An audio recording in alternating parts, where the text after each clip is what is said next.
Next जो हमारा topic है वेरिफिकेशन ऑफ ओम्स लॉ। तो देखिए हम इसको क्वेश्चन के फॉर्म में लिखे हैं कि how is Ohm's law verified. बहुत आसान है, एक बार हिंट भी आपको दिए थे जब ओम्स लॉ पढ़ रहे थे आप कि V बराबर आई आर से R जो है कांस्टेंट था, तो R is equal to V बटा आई, मतलब V बदलेगा I बदलेगा लेकिन R बदलने वाला नहीं है। इसी की बात हम जो है प्रैक्टिकली अप्रोच इसको किए। जैसे देखिए इसमें ऑपरेटर्स जो लगा, आपको पता ही है क्या क्या लगेगा। एक ऑपरेटर सिंपल रेजिस्टेंस हो गया, वोल्टमीटर हो गया, आमीटर हो गया, रेहोस्टेट हो गया, जिससे कि रेहोस्टेट एक ऐसा डिवाइस जिसके हेल्प से हम करंट का वैल्यू कम ज़्यादा कर सकते हैं। नंबर ऑफ सेल्स हो गया। ठीक, सबसे पहले हम क्या करते हैं कि सारे जो इलेक्ट्रिक सर्किट में कंपोनेंट है उसको हम प्रॉपरली कनेक्ट कर देते हैं। जो पैरेलल में कनेक्ट होना है वोल्टमीटर को कर दिए, जो सीरीज में होना है आमीटर को कर दिए, सबको हम कर दिए। उसके बाद की को क्लोज कर देते हैं।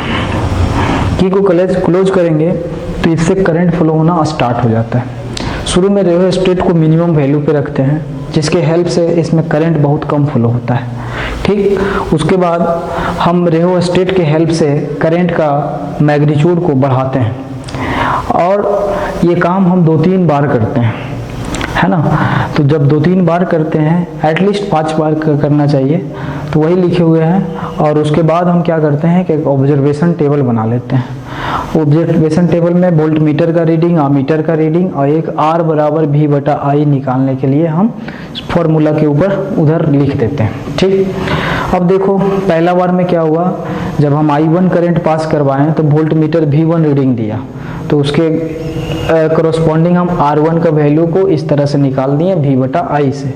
ठीक, उसी तरह से फिर करंट का वैल्यू को I2 कर दिए, तो करंट का वैल्यू बढ़ा तो पक्का बढ़ जाता है, वोल्टेज बढ़ते आ रहे हैं। तो इस तरह से होते गया।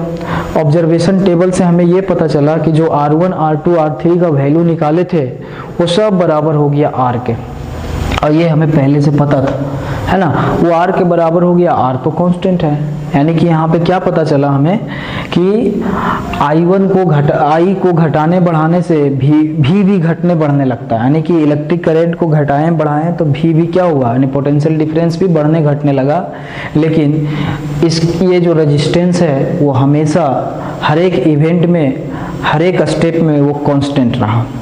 तो वही तो ओम्स लॉ है ना। इसका ग्राफ बनाए तो इस नेचर का आया ग्राफ, इस नेचर का आया, यानी कि V directly proportional to I, तो V बराबर आई आर, तो R बराबर कितना हो गया V बटा आई, और ये कांस्टेंट है तो इसको हम ऐसे लिख सकते हैं V1 बटा I1 is equal to V2 बटा I2।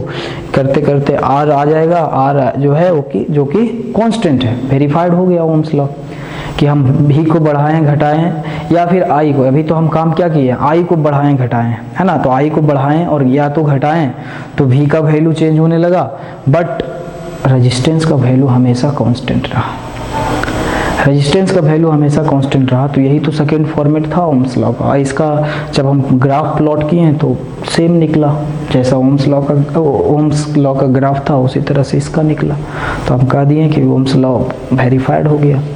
दूसरा एक और मेथड है कि आप क्या करो, करंट को कांस्टेंट, ये रेहोस्टेट हटा सकते हो और नंबर ऑफ सेल को बढ़ा घटा लेना, जिसके हेल्प से क्या होगा, वोल्टेज बढ़ाओगे तो करंट बढ़ेगा, और बस वही चीज़ है, लेकिन रेजिस्टेंस को तो आना ही कांस्टेंट है। ठीक, यहाँ तक हो गया। अब देखो यहाँ पे प्रोसीड्योर लिखा हुआ है और उसके बाद क्या क्या ऑपरेटर्स यूज हुआ वो लिखा हुआ है। और कोई भी एक्सपेरिमेंट करते हैं लैब में तो हमें कुछ प्रिकॉशन की ज़रूरत होता है, सावधानियां जिसको बोलते हैं। तो इसमें 2 सावधानी रखना है। पहले देखो एक जनरल इंस्ट्रक्शन दिया जाता है PPE किट के बारे में, है ना। प्रोटेक्शन जो किट होता है तो उसको पहन लेना चाहिए, जैसे लेदर का शूज होना चाहिए, टाइट क्लॉथ होना चाहिए, एप्रन्स होना चाहिए, है ना, ग्लव्स होना चाहिए रबड़ का, गूगल्स होना चाहिए, और मेन इम्पोर्टेंट है कि इसमें जो हम कनेक्शन किए हैं पूरा का पूरा टाइट होना चाहिए। दूसरा जो सबसे इम्पोर्टेंट बात है कि जब हम करंट को बढ़ाते घटाते हैं तो रीडिंग लिए उसके बाद ऑफ कर देंगे, है ना, की को ओपन कर देंगे। अभी क्लोज है, फिर ओपन कर देंगे। क्यों ऐसा करेंगे, क्योंकि अगर लॉन्ग टर्म तक अगर करंट फ्लो करते रहा इस सर्किट में तो करंट के वजह से, है ना, लॉन्ग टर्म के वजह से, है ना, हीट डेवलप हो जाता है, जो कि आगे हीटिंग इफेक्ट ऑफ करंट में पढ़ना है। तो अगर हीट डेवलप हुआ तो सराउंडिंग का टेम्परेचर बढ़ जाएगा, और सराउंडिंग का टेम्परेचर बढ़ेगा तो ओम्स लॉ वेरीफाइड नहीं हो पाएगा, है ना, क्योंकि आपको पता है ओम्स लॉ का स्टेटमेंट में क्या था कि V directly proportional to I if all physical condition remains constant, यानी टेम्परेचर, प्रेशर, ये सारी चीज़ क्या होना चाहिए, कांस्टेंट होना चाहिए। तो हम प्रीक्वेशन लिखते हैं और कुछ टर्म है उसको भी, है ना, इसको नोट कर लिए होंगे, नोट कर लीजिए। अब कुछ टर्म हम लोग डिफाइन किए हैं। एक है ओमिक कंडक्टर, तो नाम से ही पता चल रहा है ओमिक मतलब ओम्स लॉ को फॉलो करने वाला, फॉलोवर है ओम का, है ना, तो उसको बोलते हैं ओमिक कंडक्टर। वैसा कंडक्टर जो स्ट्रिक्टली फॉलो करे ओम्स लॉ को, उसको हम लोग बोलते हैं ओमिक कंडक्टर। उसका ग्राफ कैसा रहेगा, इस तरह से, straight line passing through origin. Generally metals का होता है अंडर सर्टेन कंडीशन, है ना, जैसे आपका सिल्वर हो गया, कॉपर हो गया, एल्युमिनियम, ETC। दूसरा है आपका नॉन ओमिक कंडक्टर।